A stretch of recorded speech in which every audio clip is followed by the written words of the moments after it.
என்ன கொடுமைங்க. 2.5 வயசு அந்த 70 வயசு பாட்டியை விடலையா?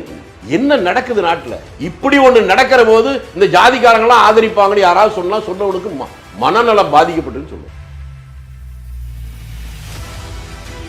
ஒரு ஒன்றிய அரசை எதிர்த்து இங்க தமிழ்நாடு போராடுது அப்படின்னா இந்தியா கூட்டணி இப்ப போய் ஒரு கூட்டத்துக்கு நான் போவே மாட்டேன்னு சொல்லி இப்ப போய் அங்க போய் முன்னு தனியா ஒரு பேட்டி கொடுத்தாரு பிரைம் மினிஸ்டர் கிட்ட. அதான் சொல்றீங்களா?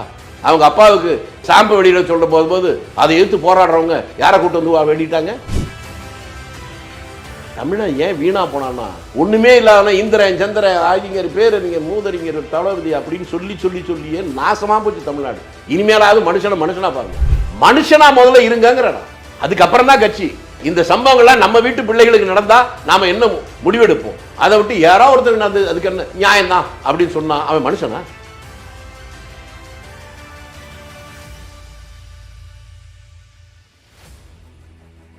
இப்போ அதிமுக கூட்டணியை பொறுத்த வரைக்கும் பார்த்தீங்கன்னா என்டிஏ கூட்டணியில் வந்து பிஜேபி இருக்கிறது. தமிழகத்தில் பிஜேபி இருக்கிறது அதிமுகவுக்கு ஒரு பெரிய பலவீனம் தான் அப்படின்ற மாதிரி சொல்றாங்க.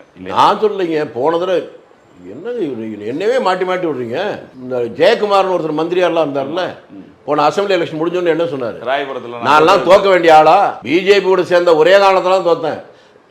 அந்த கட்சியில் இன்னொரு அறிவாளி முனுசாமி இருக்காரா கிருஷ்ணகிரிக்கு பக்கத்துல, அவர் என்ன சொன்னார்? ஐயோ பிஜேபி கூட சேராம இருந்திருந்தா நாங்க ஆட்சியை பிடிச்சிருப்போம், அதனாலதான் போச்சு. நான் சொல்லலைங்க, அவங்க தாங்க சொன்னாங்க. சிவி சண்முகம் சொன்னாலும் சொல்லிட்டீங்க. இது மாதிரி அந்த கட்சியிலே இவ்வளவு அறிவாளிகள் சொல்லிட்டாங்க. என் கருத்து நான் என்ன சொல்றேன்?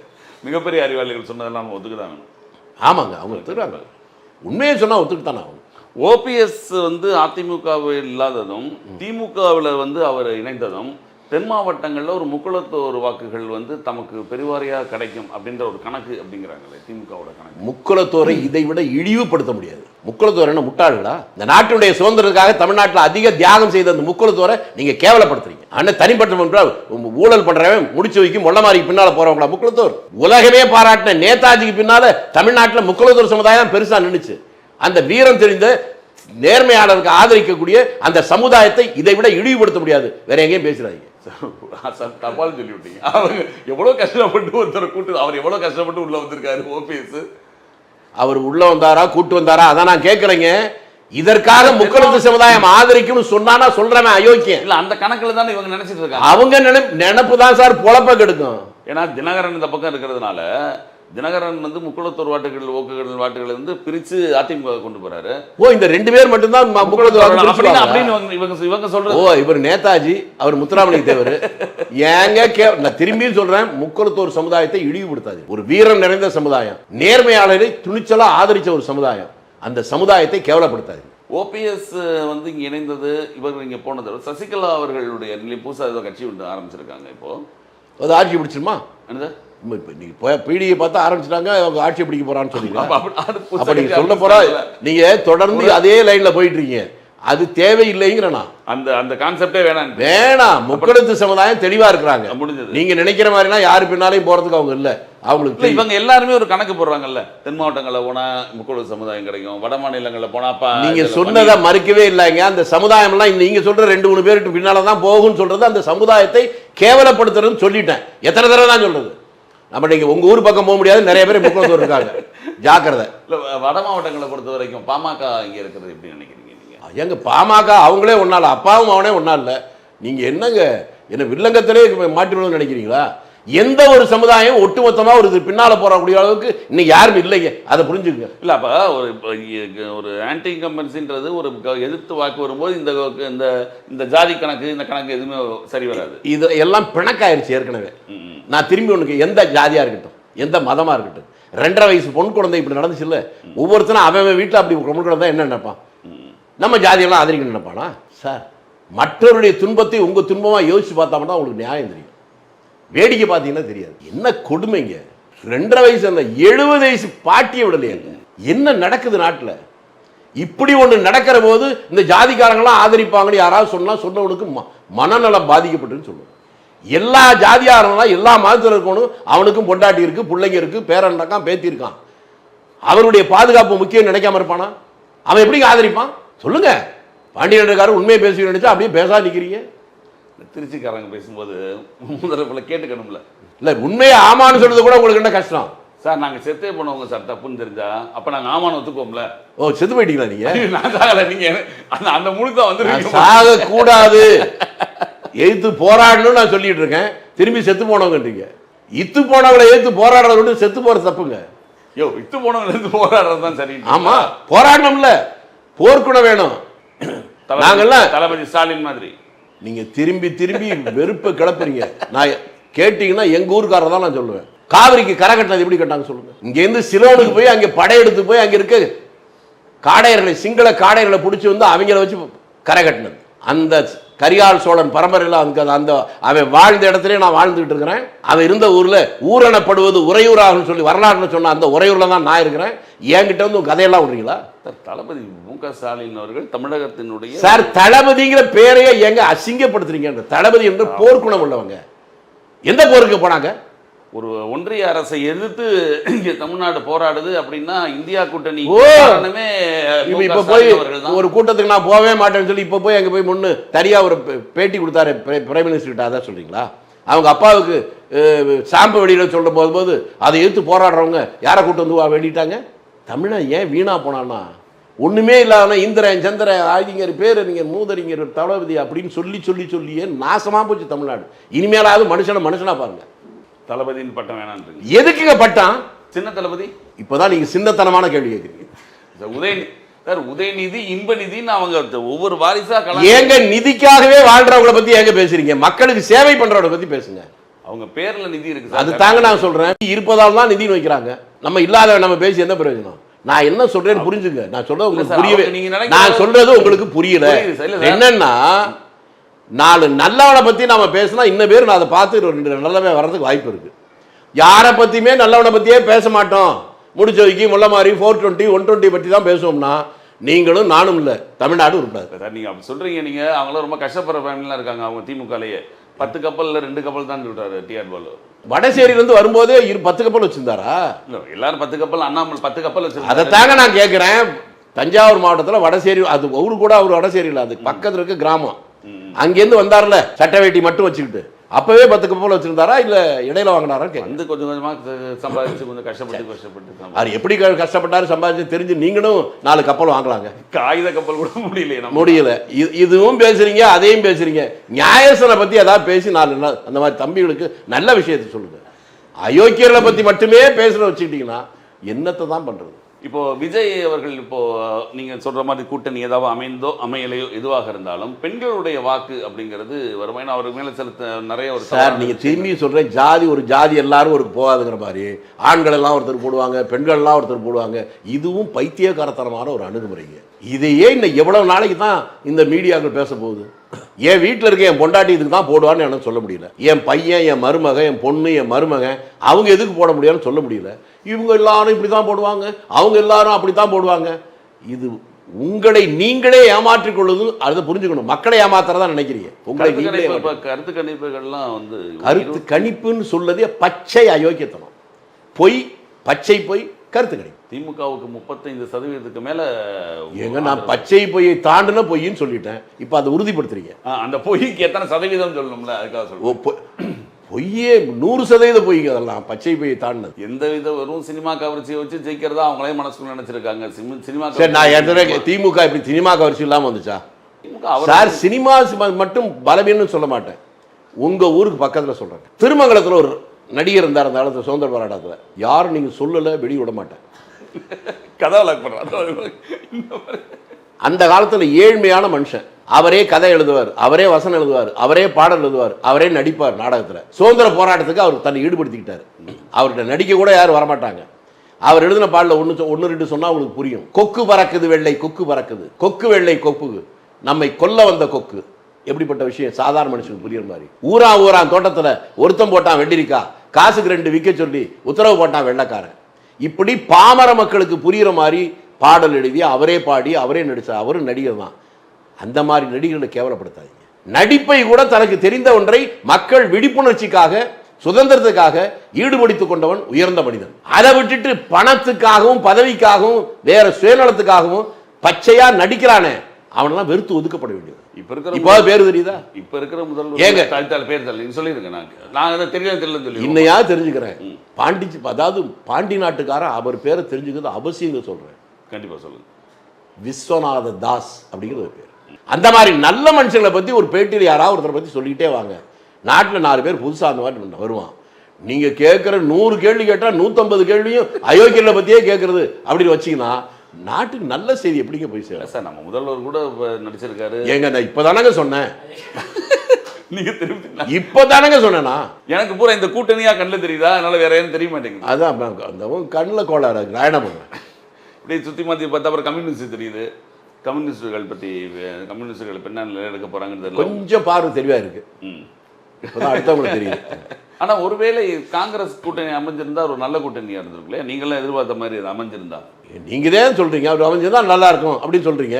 நீங்களே கருத்துக்கு வந்துட்டீங்க. நான் என்னங்க அது சொல்லல. அது தாவேகாக்கு அதாவதுங்க சில விஷயங்கள் என்னன்னு கேட்டா நாம நல்லதுன்னு நினைச்சு செய்யறதுல ஏதாவது தப்பு கூட நடக்கலாம். நீங்க எப்படி பார்க்கணும்னா முடிவு என்னன்னு யாரும் சொல்ல முடியாது. அந்த முயற்சியுடைய நோக்கம் நல்லதா அப்படிதான் பார்க்கணும். நான் கொஞ்சம் முன்னால சொன்ன மாதிரி இந்த 2.5 வயசு பொண்ணு 8 வயசு பொண்ணு இங்கே மெட்ராஸ்லேயே 10 வயசு பொண்ணு கிடந்தது.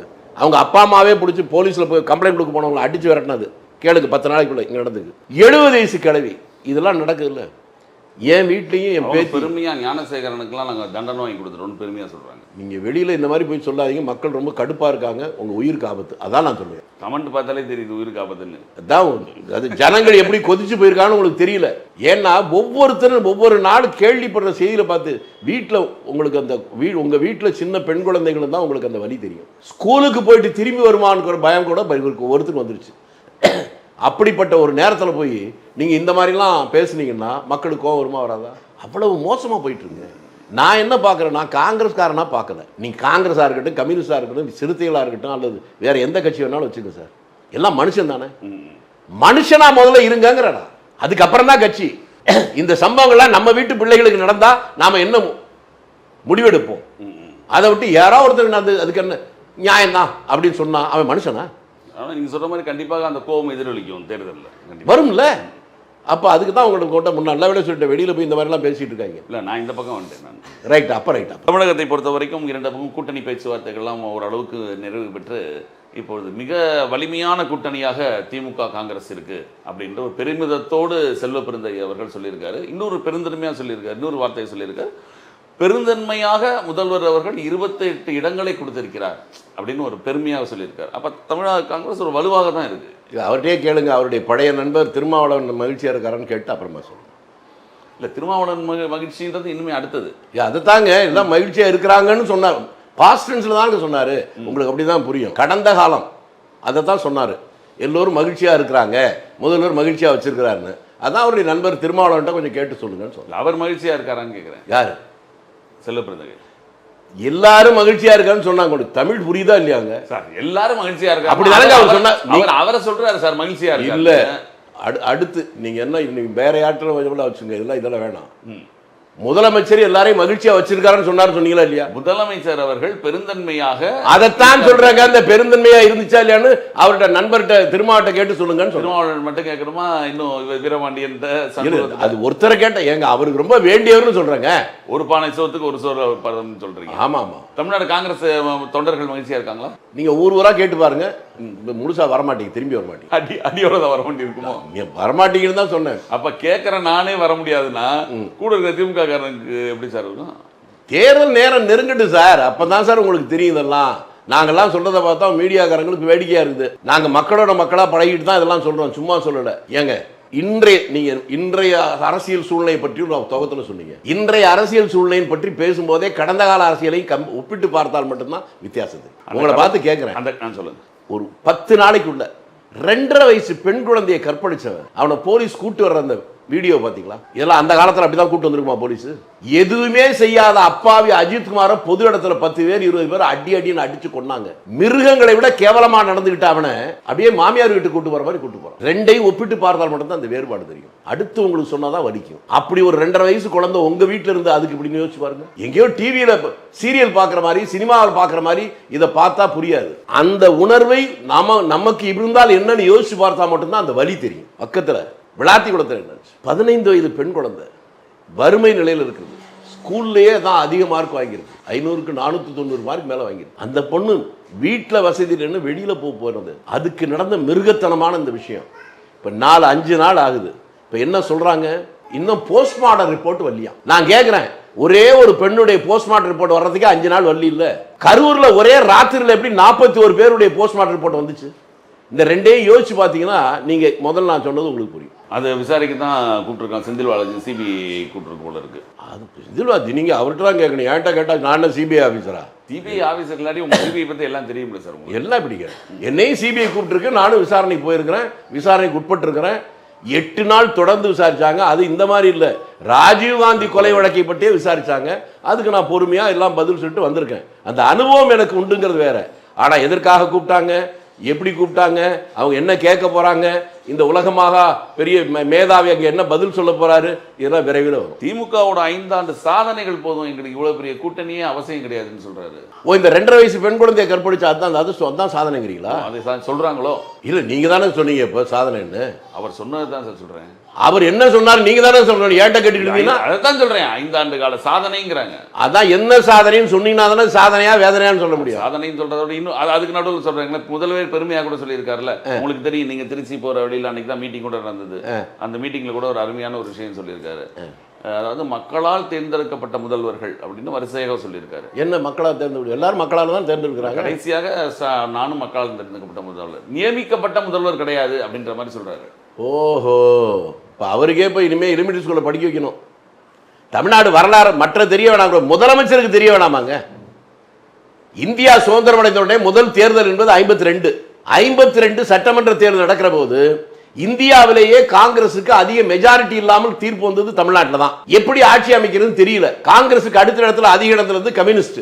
அன்றைக்கு தமிழ்நாடு காங்கிரஸ் கட்சியுடைய தலைவராக இருந்தவர் காமராஜர். உடனே அந்த மாதிரி பழக்கமே இல்லைங்கிறா, என்ன பண்றது தெரியாம ராஜாஜி கிட்ட போறார். என்னங்க இப்படி ஒரு நிலைமை வந்துச்சு, இந்தியா முழுக்க எல்லா மாநிலத்திலும் மெஜாரிட்டி வந்திருக்கு, நம்ம ஊர்ல மெஜாரிட்டி வரல, இது எப்படியாவது சரி பண்ணணும், நீங்க தான் பண்ணுங்கிறார். அவர் தான் இந்த முதல் கான்செப்ட், கூட்டணி கான்செப்டை இந்தியாவிலே உருவாக்குனவர் ராஜாஜி. அவர் என்ன பண்றாரு, 2 கட்சி, மாணிக்கவேல் நாயக்கருடைய கட்சியும் ராமசாமி படையாச்சியுடைய கட்சியும், அந்த 2 கட்சியிலையும் தின்னு ஒருத்தர் 20 இடங்களை ஜெயிச்சிருக்கிறார், 18 இடங்களை 19 இடம் ஜெயிச்சிருக்காரு, இன்னொருத்தர் 6 இடங்களை ஜெயிச்சிருக்காரு, 18, 6, 24. அந்த 24 இங்க சேர்த்தாதான் இங்க வந்து மெஜாரிட்டி வருது. அந்த 2 பேரையும் அழைச்சு கூட்டணி வச்சு அவங்களுக்கு மந்திரி பதவி கொடுத்து இந்தியாவில் முதலாக அப்படி ஒரு மந்திரி சபை வந்துச்சு. அதல்ல இப்ப அடுத்து சொல்றதா உங்க கேள்விக்கு பதில். அந்த தேர்தல் வந்த உடனேயே முதலமைச்சரா யாரை போடுறதுன்னு வந்த உடனே இந்த சிக்கலான சூழ்நிலையில யாரை விட நீங்களே முதலமைச்சரா இருக்கிறது நல்லது அப்படின்னு காமராஜ் சொல்றாரு.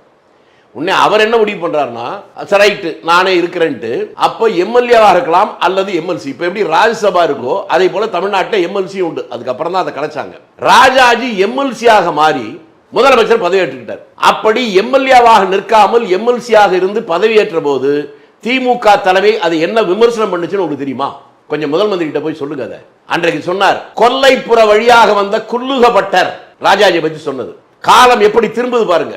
1967 காங்கிரஸ் ஆட்சி முடிஞ்சு திமுக ஆட்சி வருதா? அந்த திமுக ஆட்சி வருகிற போது அண்ணாதுரை நின்று வென்றது எம்பி தான், எம்எல்ஏ கிடையாது. ஜெயிச்சிட்ட உடனே அவரே சொன்னது, நான் ஆட்சியை பிடிக்கிற அளவுக்கு ஜெயிப்போம்னு நினைக்கல, அப்படி நினைச்சிருந்தா நான் எம்எல்ஏக்கள் நின்று இருப்பேன், வந்துருச்சு அப்படின்னு. அதுக்கப்புறமா அவரே மனம் திறந்து அந்த அளவுக்கு உண்மையை சொன்னார். திரும்பி அவரே முதலமைச்சர் ஆக்குறாங்க. ஆக்கின உடனே அவர் தேர்தலை சந்திச்சாரா? எம்எல்சி ஆகித்தான் அவரே வந்தார். தன்வினை தன்னை சுடும், ஓட்டப்பன் வீட்டை சுடும். எந்த ராஜாஜியை பார்த்து கொல்லப்புற வழியாக வந்த குல்லுகப்பட்டர் என்று சொன்னாரோ அவரே குல்லுகப்பட்டராக மாறிவிட்டார். இது முதலமைச்சருக்கு தெரியல போட்டிருக்கு. ஒண்ணு. ரெண்டாவது, இவர் முதலமைச்சர் புரிஞ்சுக்க வேண்டிய விஷயம். ஏன்னா முதலமைச்சருக்கே தெரியல, மற்றவங்களுக்கு எங்க தெரிய போகுது. இதே ஒரு நிலைமை இன்னொரு தடவை வந்துச்சு 1954. அப்ப தமிழ்நாட்டில் ஸ்ரீவில்லிபுத்தூர் தொகுதியுடைய எம்பியா இருந்தவர் காமராஜர். எம்எல்ஏக்கள் கூட்டம் போடுறாங்க. அப்ப கூட்டத்தில் இவர் வேறொருவர் தான் முதலமைச்சராக முடிவு பண்ணார். அவர் யாருன்னு சொன்னா உங்களுக்கு ஆச்சரியமா இருக்கும். வைகோ இருக்கிறார்ல, அவங்க தாத்தா மாக்கோன்னு சொல்லுவாங்க. அவருடைய மனைவி மாமனார் மாக்கோன்னு சொல்லுவாங்க, மருதூர் கோபாலகிருஷ்ணன். அவருடைய படம் இன்னமும் திருநெல்வேலியில காங்கிரஸ் கட்சி ஆபீஸ்ல இருக்கு. அவர் யோக்கியமானவர், அவரை வர சொல்லிடுறாரு காமராஜர். ஆனால் எம்எல்ஏக்கள் கூட்டம் போடுகிற போது எல்லாரும் சொல்றாங்க, நீங்க தாங்க சொன்னீங்க, ஓமாதரர் சொன்னீங்க, குமாரசாமி ராஜா சொன்னீங்க, ராஜாஜி சொன்னீங்க, யாருமே 5 வருஷமா இல்ல, போயிட்டே இருக்கு, இந்த ரிஸ்கே எடுக்க வேணாம், நீங்களே இருங்கன்றார். அப்ப அவர் சொன்னது, வேணாம் பார், எல்லாரும் தொந்தரவு பண்றாங்க. அதை தள்ளி போடுறதுக்காக அவர் சொன்னார். நான் சரி நீங்க சொல்றதுக்காக அவர் நானா தலைவராக இருந்துட்டு நானே முதல் மந்திரின்னு சொல்லக்கூடாது, அதில் எனக்கு விருப்பம் இல்லை. ஒரு தேர்தலை வைங்க, தேர்தலில் யார் வேணாலும் எதிர்த்து நிக்கட்டும், நின்று அதில் உங்களுடைய மெஜாரிட்டி ஓட்டு எனக்கு கிடைச்சா நான் வேணா ஒத்துக்கிறேங்கிறார். அப்புறம் தேர்தல் வைக்கப்படுகிறது. அந்த தேர்தலில் காமராஜரை எதிர்த்து நின்றவர் தான் சி சுப்பிரமணியம். சி சுப்பிரமணியத்துக்கு 41 வாக்குகள் தான் கிடைக்குது, இவருக்கு 90 வாக்குகள் கிடைக்குது. ஜெயிச்சதுக்கு அப்புறம் நீங்க தான் இப்பதான் முதல் மந்திரி பதவி ஏற்கணுங்கிறாங்க. அப்ப அவர் சொன்னது, நான் பதவி ஏற்கணும்னா இன்னொரு விஷயம், எல்லாம் உட்காந்துருக்கீங்களே, நான் எம்பியா இருந்து பதவிக்கு வர்றதுக்கு விரும்பல, நான் எம்எல்ஏ இருந்தா வரணும்னு நினைக்கிறேன். அப்ப நான் எம்எல்ஏ வரணும்னா ஏதாவது ஒரு தொகுதியில் இருக்க எம்எல்ஏ ராஜினாமா பண்ணணும். ராஜினாமா பண்ணா தான் அந்த தொகுதியில் நான் சொல்லி முடிக்கிறதுக்கு முன்னாலே ஒரு 10-15 பேர் சத்தம் போடுறாங்க, ஏன் தொகுதியை விட்டு தரேன்.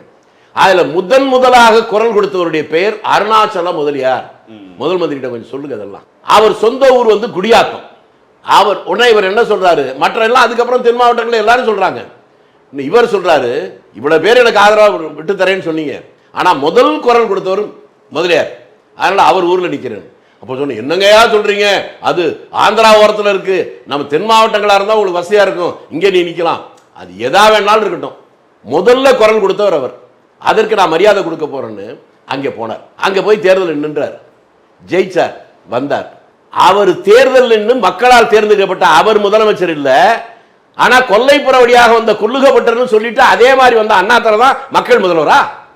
கொஞ்சம் முதல் மந்திரிட்ட கேட்டு சொல்லுங்களேன். இல்லைன்னா பெரிய அறிவுலக மேதை காங்கிரஸ்ல ஒருத்தர் இருக்காரு பானாசினா, அவர்கிட்ட போய் கேளுங்க, அவர் உலக அரசியலே தெரிஞ்சவர்.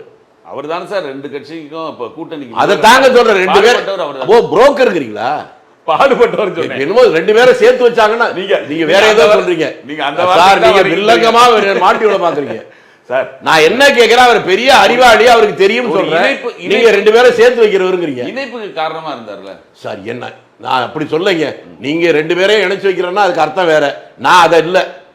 அரசியல் என்பது வேற சார், அரசியலா பாருங்க சார். நான் என்ன சொன்னேன், பெரிய அறிவாளி, உலக அரசியல் தெரிஞ்சவர், அவர்கிட்ட கேளுங்க இதுக்கு விளக்கம்னு சொல்றேன். நீங்க அவரை போய் ரெண்டு பேரையும் சேர்த்து வைக்கிறீங்க. சேர்த்து வைக்க நான் சொல்ல சார், நீங்க மாத்தி நீங்க சேர்த்து வைக்க சொல்லாருங்க, அப்படி இல்லை நான் சொல்ல. அறிவாளி பக்கம் போட மாட்டீங்க போட்டிருக்கேன், நீ அநேகமா போனா உங்களே ஒரு கட்சியும் சேர்த்துருவாங்க அவங்க. நான் போக மாட்டேன், என்ன சொல்லியிருக்கீங்க தெரியும், ஏற்கனவே அறிவு இல்லாதவர்கள் தான் அங்க போகணும்னு. புரிஞ்சுக்கிட்டீங்களா? ரைட், நீங்க புத்திசாலி தான் சார். இப்போ தாவேக்கா பொறுத்த வரைக்கும் தனித்து நிற்கிற மாதிரி தான் இப்போ பேச்சிருக்கா என்னன்னு தெரியல. ஆனா இப்போ இன்னமும் என்டிஏ கூட்டணியில் இணைவார்னு ஒரு வதந்திகள் சொல்லி வதந்தி அப்படின்னு சொல்றாங்க. ஆனாலும் செய்திகள் வந்துகிட்டே இருக்கு. இந்த செய்தியை யாரு பரப்புறான்னு நான் ஏதாவது நெல்லுக்குள்ள என்ன இருக்கு அப்படின்னு கேட்குற மாதிரி கேட்குறீங்க. என்னை விட உங்களுக்கு தான் அது முழுக்க தெரியும். உங்களை மாதிரி மீடியா வச்சிருக்கிற 100 பேர்ல எவ்வளவு பேருக்கு ஆளுங்கட்சி மாசம் பணம் கொடுத்துட்டு இருக்கு, அவங்க மூலமா எப்படியெல்லாம் ஸ்கூப் நியூஸ் உருவாக்குதுன்னு என்கிட்ட தெரியாத மாதிரி கேட்குறீங்களே சார். அது ஆளுங்கட்சியிட்ட பணம் வாங்குறவங்களுக்கு தெரிஞ்சிருக்கும், வாங்காத உங்ககிட்ட நீங்க வாங்கலேங்கிறதாங்க நீங்க அதை கரெக்டா கண்டுபிடிச்சிருப்பீங்க. அதனாலதான் நான் உங்களை கேட்கிறேன். அதனாலதான் நீங்க கண்டுபிடிச்சிருப்பீங்க சார், எங்களுக்கு தெரியாது சார். அந்த தகவல் பணம் வாங்கின தகவல், பணம் வாங்காத தகவல் வந்து நேர்மையான ஒரு ஆட்டம் தானே வரும். அதுதான் உங்கள்கிட்ட. அதனாலதாங்க நேர்மையான ஒரு மீடியாக்காரரா நீங்க இருக்கிறதா நம்பித்தான் உங்ககிட்ட கேட்கிறேன், இந்த உண்மைகளை வெளியே கொண்டு வரணும்னு. நாங்க கொண்டு வரணும்ன்றீங்களா? ஆமா, அப்படிங்க தானே சார் மீடியாவுடைய பணி. திமுகவா இருக்குமோ சார்? நீங்க பெரிய அறிவாளி சார், சாக்ரட்டிஸ் எல்லாம் தாண்டிட்டீங்க, பெரிய அறிவாளி. கரெக்டா மக்கள்கிட்ட கரெக்டா போய் சேர்க்கிறீங்க. ரொம்ப யோசிச்சு சொல்ல வேண்டிய அவசியம் இல்லைன்றீங்க. நான் ஒண்ணுமே சொல்லியேங்க, நீங்க சொல்றத நான் ஆமா போடுறேன், அவ்வளவுதான். இல்ல நான் ரொம்ப யோசிச்சுதான். நீங்க உங்களோட மைண்ட் வாய்ஸ் என்னவா இருக்கு, இது ரொம்ப எல்லாம் யோசிக்க வேணாம். மைண்ட் வாய்ஸே புரியுற அளவுக்கு ஐயோ அந்த அளவுக்கு எல்லாம் எனக்கு கிடையாதுங்க. நான் சாதாரண ஆள். நீங்க சாதா திருச்சி, நாங்க தண்ணி மதுரை பாண்டியர்ல. நாங்க பாண்டியர் தான். தப்பு பண்ணுவீங்க, தப்பு ஐயோ யானை அரசன் யானை கல்வன் செத்து போவீங்க, அதுதான் பாண்டியர்கள். தவறு செய்தாலும் தவறை ஒட்டுக்குள்ளவன் மனிதன் இல்லையா? மனுஷன் தாங்க, செத்து போறதா மனுஷன். ஐயோ தப்பு பண்ணிட்டேன்னு சரி பண்ணு நினைக்கணும்ல. அவர் செத்து போயிட்டாருங்க பாண்டிய மன்னன். தப்பு பண்ணா சாகிறது, இவ்வளவு பெரிய தவறு பண்ணி ஏங்க இந்த வார்த்தையை சொன்னா தமிழ்நாட்டில் ஆட்சியில் இருக்க ஒருத்தர் கூட உயிரோட இருக்க முடியாதுங்க, எல்லாரும் செத்து போகணுங்க. நீங்க இதுலயும் ஒரு பொடி வச்சு பேசுறீங்க. நான் திருந்தணும்னு சொல்றேன், இல்ல செத்து போகணும்னு சொன்னீங்கன்னா இப்ப இருக்கிறவங்க சாகணுங்கிறீங்க. நீங்க திமுக சொல்லல நான் நினைச்சுக்கிறேன். நீங்க என்ன நினைச்சீங்க எனக்கு என்னங்க தெரியும். நான் என்ன சொன்னேன், தப்பு செஞ்சவங்க அதுக்கப்புறம் அது திருந்த பார்க்கணும், அதுக்காக செத்து போயிடக்கூடாதுன்னு சொன்னேன். நீங்க என்ன சொன்னீங்க, தப்பு பண்ண செத்து தான் போகணுங்கிறீங்க. பாத்தீங்களா பாண்டிய நாட்டுக்காரங்க அவ்வளவு ரொம்ப ஸ்ட்ரிக்டான வாழ்க்கை. உங்க பாண்டிய நாட்டுல இருந்து மந்திரியா இருக்க போய் சொல்லுங்க, தளபதிட்டியா குறைஞ்சபட்சம் அவங்களாவது அந்த முடிவு எடுக்க. மூர்த்திட்டியா எனக்கு தெரியாதுங்க யார், நான் என்னத்தக்க கண்டேன். திருச்சியில இருக்கிறவனா கேட்போமா? திருச்சியில இருக்கிறவனா என்ன நீங்க திருச்சி பேசுறீங்க இப்ப உங்க ஊரை பத்தி கேட்டா நான் திருச்சி வரைக்கும் வரலான்னு பாக்குறேன். நீங்க வார்த்தையிலேயே திருச்சி பேசுறீங்க. அது திருச்சிக்காரங்கிட்ட நடக்காது. அது நல்லா தெரியும். திருச்சி வேலுச்சாமிட்டு நடக்காது நல்லா தெரியும். அப்ப இந்த நியூஸ் வந்துகிட்டே இருக்குல்ல சார். நான் என்ன கேட்கறேன்னா, இப்ப அவங்க இல்லைன்னு சொல்றாங்க, நாங்க கூட்டணி பேசலன்னு சொல்றாங்க, சிபிஐக்கு என்கொயரிக்கு விஜய் போறாரு, அமித்ஷாவை பார்க்க போறாருன்னு சொல்றாங்க, அமித்ஷா தான் கண்ட்ரோல் எடுத்துக்காங்கன்னு சொல்றாங்க. இந்த தகவல் எதற்காக இப்படி பரப்பப்படுது? யார் பரப்பினான்னு கேட்டதுக்கு நீங்க சொல்லிட்டீங்க, கண்டுபிடிட்டீங்க. எதற்காகன்னு கேட்கிறேன். எதற்காகனா அவர்களை பலவீனப்படுத்த தான். நீங்க உலக வரலாறு புரிஞ்சுட்டு தான் புரியும்.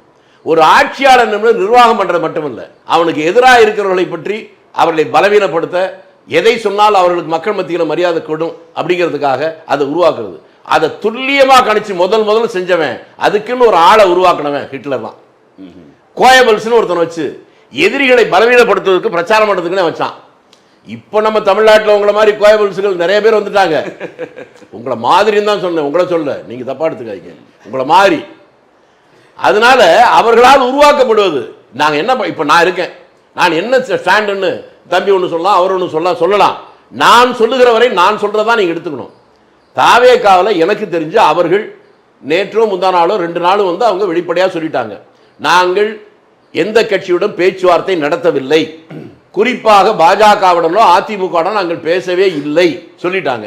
சம்பந்தப்பட்டவனே சொன்னதுக்கு அப்புறம் இப்படி அவங்க சொல்றாங்க இவங்க சொல்றாங்கன்னா நீங்களும் ஒரு மாதிரியான சந்தேகம் வருது சார். இப்ப நியூஸே அதான். இப்போ அதத்தாங்க இவ்வளவு சொன்னதுக்கு அப்புறமா அதை நம்புறீங்கன்னா பலவீனப்படுத்தன்னு சொல்றீங்க.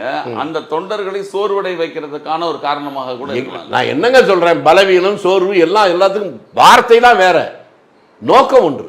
அப்ப நீங்க சொல்றதும் நான் சொல்றதும் ஒரே இதுதான். ஒரே தான், அதுல சந்தேகம் இல்லை. நீங்க நியாயஸ்தங்க, நான் எப்படி மாறுவேன்? அதுல ஊர்க்காரங்க எப்படி தப்பா இருக்க மாட்டோம்ல, அதெல்லாம் கரெக்டா நிக்கிறேன். இப்போ இந்த விஜய் இப்ப தனியா நிக்கிறதுனால யாருக்கு இழப்பு இருக்குன்னு சார் இன்னைக்கே ஏன் இந்த முடிவுக்கு வரீங்கன்னு எனக்கு புரியவே இல்லை. இன்னும் வாய்ப்பு இருக்கு. 100 தடவை சொல்லிட்டேன், 101வது தடவை சொல்றேன். இதே தமிழ்நாட்டில் தான், இந்தியாவில் எங்கேயுமே நடக்காது. நாமினேஷன் போட்டு வித்ட்ரா பண்றது நடுவில் ஒரு புதிய கூட்டணி உருவாச்சு. கொஞ்சம் பொறுத்திரும் பிள்ளாய். அப்ப ஏதோ நடந்து கொண்டிருக்கிறது. அதான் நடந்து கொண்டே இருக்கிறது. எப்ப வேணா வெளிப்படும். எது வேண்டுமானாலும் நடக்கும், எப்போது வேண்டுமானாலும் நடக்கும், எப்படி வேண்டுமானாலும் நடக்கும். அப்போ தாவேகா தரப்பிலிருந்து வீரர்கள் பேசிக்கிட்டு இருக்காங்க. இப்ப நான் அப்படி சொன்னா சார், நீங்க ஏங்க ஏதோ நடக்குதுன்னா நீங்க கோயபல்ஸ் இல்லைன்னு சொன்ன இப்ப எனக்கே சந்தேகம் வருது. அல்ல வேற கோபாலபுரத்து கோயபல்ஸ் சொல்லாம இருந்தீங்களே, இந்த வார்த்தை யாரோ வைகோ யூஸ் பண்ண வார்த்தை நினைக்கிறேன். ஓ, அதெல்லாம் ஞாபகம் இருக்கா? வைகோ எப்படி என்ன பேசணும் ஞாபகம் இருக்கா? வைகோ மானமுள்ள தமிழன் எவனாவது திமுக ஆதரிப்பானா? அப்படி ஆதரிக்கிறவன் தமிழகனா இருப்பானா? இதெல்லாம் வைகோ பேசினாருங்க. நிறைய மறந்துடாங்க, நிறைய பேசியிருக்காரு அது மாதிரி. ஆனா இப்போ ஒரு பிஜேபி உள்ள வந்துடக்கூடாது அப்படின்ற ஒரு காரணத்திற்காகவும், திராவிட இயக்க சித்தாந்தங்கள் கெட்டு போகக்கூடாது, நீர்த்து விடக்கூடாதுங்கிறதுக்காகவும் முதல்வர் ஸ்டாலின் அவர்கள் கரம் கொடுக்கிறோம் அப்படிங்கிறாரு. யார் சொல்றா? வைகோ. வைகோவா? நல்லா தானே இருக்காரு. கீழ்ப்பாக்கத்தில் அடைக்க வேண்டிய இடத்துக்கு வந்துட்டாரா? நான் தெரிஞ்சுதான் சொல்றேன், புரிஞ்சுதான் சொல்றேன். தமிழ்நாட்டில் முதலாக பாஜகவிலிருந்து சட்டமன்றத்துக்குள்ள போறதுக்கு காரணம் யார்? வைகோ தான். நானே சொல்றேன், திமுக. அதான் சார், வைகோ திமுக தான் சொல்றேன் நான். பேச்சு திமுகவுக்கு தான். அடுத்து கேட்கிறேன், பாஜக ஆட்சி முதல்ல வந்து வாஜ்பாய் தலைமையில், அந்த ஆட்சியில மந்திரியா மாறனும் TR பாலும் இந்த உலக மகா மேதைகள் அவர்கள் மந்திரிகளா இருந்தாங்களா? இவங்களாம் திமுக காரங்களா கம்யூனிஸ்ட் காரங்களா? என்ன சார் பேச மாட்டீங்க? திமுக காரங்களா? ஆமா. அதுக்கப்புறம் வாங்க, பிஜேபியுடைய மூலம் தாய் என்பது RSS. அந்த RSS பத்தி தேச துரோக கட்சி, தேச துரோக இயக்கம்னு எல்லாம் காங்கிரஸ்ல இருந்தாலும் சொல்லிட்டு இருக்கிற போது, மாற்று முகாமில் இருந்து அதுக்கு ஒரு பெரிய சர்டிபிகேட் ஒரு ஆள் கொடுத்தாரு. RSS பற்றி தவறாக பல பேர் பேசுகிறார்கள். அது ஒரு உன்னதமான இயக்கம், சமூக சீர்திருத்த இயக்கம். நம்ம ஊர் திராவிட கழகம் மாதிரி சொன்னது யாருங்க? முரசொலில கடிதம் எழுதுனது யாருங்க? கலைஞர்.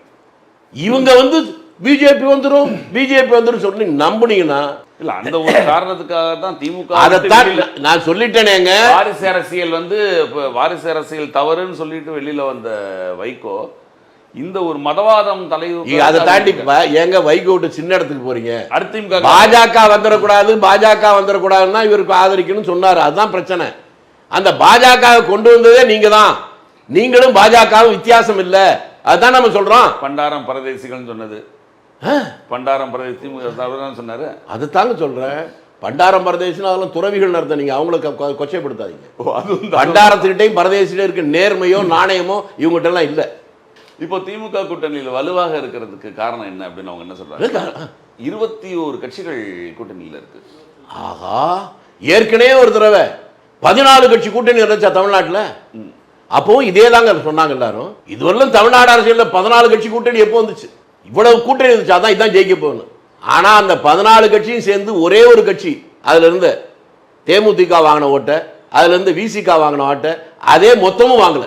அதனால அரசியலை அரசியலாக பாருங்கள். கூட்டணியுடைய எண்ணிக்கையை வைத்துக் கொண்டு அது பலம் பலவீனம் என்று யாரும் கணக்கு போட்டா அவர்களுக்கு அரசியல் தெரியலன்னு அர்த்தம். இல்ல தேமுதிகவை உள்ள கொண்டு வந்ததுக்கு உள்ள நீங்களே பூந்துச்சுங்கிறீங்க. என்னங்க உள்ள கொண்டு வந்ததுக்கு காரணம் தம்பி? உள்ள கொண்டு வந்து உள்ள பூந்ததுன்னா சொன்னீங்க. சரி, உங்க வார்த்தைக்கு வச்சோம். உள்ள கொண்டு வந்தது, கொண்டு வந்தாலும் முடிச்சு எடுத்துருந்தாங்க. அப்படியா? ஆமா, அப்படிதான். அவர்களே வருவது என்பது, கொண்டு வருவது என்பது வேறு. தமிழை எச்சரிக்கையா பேசுங்க சார். உண்மையிலே அப்ப ஆக்ஷன்ல வேலை எடுத்து வாங்கினாங்களோ? இதுல ஏலத்துல வாங்கினாங்களோ? இல்ல, ஏலம் போட்டது யாரு அப்படிங்கறதான விஷயமே. ஓ, நீங்க அந்த தெளிவா அப்ப சரிங்க. உங்க ஏலத்துல எந்த ஏலம் பெரிய ஏலமோ உள்ள வந்திருக்காங்க. நீங்க தாங்க சொல்றீங்க, எனக்கு தெரியாதுங்க. நான் என்ன கண்டேன்? நீங்க ரொம்ப ரொம்ப அப்பாவி சார். நீங்க உண்மையிலேயே நாங்களே பார்த்து உங்களை என்ன ரொம்ப அடப்பாவிகள் நாட்டுல இருக்காங்க. நீங்க அப்பாவிகள் இருந்தா தான் தப்ப முடியும்.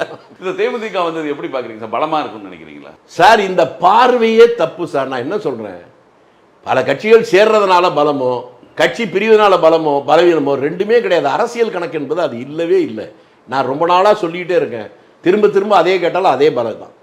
14 கட்சி சேர்ந்து கூட்டணி, மக்கள் கூட்டணி வைக்கிற போது ஒரு கட்சி வாங்கின ஓட்டு கூட வாங்கலன்னு சொல்லிட்டேன்ல, அதுலேயே எல்லாமே அடங்கி போச்சு. எண்ணிக்கை நான் ஒன்று கேட்குறேங்க, சரி இப்படி கேட்டால் உங்களுக்கு புரியும். இப்போ உங்களுக்கு எனக்கு சண்டை வருது, உங்களை அடிக்கணும்னு நான் நினைக்கிறேன். நான் பலமாக இருப்பதா நினைச்சா நானே தான் அடிப்பேன். தம்பி வா, அண்ணன் வா அப்படி கூப்பிடுவேனா? நான் பலவீனமாக இருப்பதை நான் உணர்ந்தால்தான் சுற்றி இருக்கு நீங்க வாங்க நீங்க வாங்கன்னு கூப்பிடுவேன். இப்ப இருந்து என்ன புரிஞ்சுக்கிட்டீங்க? பலவீனமா இருக்கு திமுக கூட்டணின்னு சொல்றீங்க. அப்ப நீங்க தாங்க புரிஞ்சுக்கிட்டீங்க. நான் சொன்ன விவரம் நடப்ப சொன்னேன், நீங்க உண்மையை சொல்றீங்க. ஒன்று சொன்னீங்க, நான் எடுத்து உள்ளுக்குள்ள நானா சொல்றீங்க. இல்லைங்க, நான் நடப்ப நான் சொன்னேன், நீங்க உண்மையை சொல்லிட்டீங்க. சார், 2026 தேர்தல் நெருங்கி கொண்டிருக்கிற வேலை இருக்குது. நீங்கள் சொல்ல வேட்புமனு தாக்கல்லாம் இனிமேல் தான் ஆரம்பிக்க போகுது. அதற்கு நடுவில் பல்வேறு மாற்றங்கள் வரும் அப்படின்ற மாதிரி பேசுகிறீங்க. நீங்களும் சொல்கிற தகவல்கள் சொல்கிறீங்க. அந்த மாற்றங்கள்லாம் வந்ததுக்கு அப்புறம் திருப்பி உங்களை ஒரு முறை சந்தித்து அந்த மாற்றங்களை பற்றியும் அந்த தேர்தல் நிலவரங்களை பற்றியும் கண்டிப்பாக பேசுவோம். நிகழ்ச்சியில் கலந்து கொண்டு தமிழக அரசியல் இன்றைய நிலைமையையும் கடந்த காலத்தையும் பற்றி விளக்கி கூறியதற்கு மிக்க நன்றி சார். 3 மாதம் கழித்து என்னை சந்திக்கிற போது நீங்கள் சொல்ல போவது எனக்கு இப்போதே தெரிகிறது. தமிழ்நாட்டின் நாஸ்டர்டாம் நீங்கள் தான் என்று சொல்ல போகிறீர்கள். பொறுத்திருந்து பார்ப்போம்.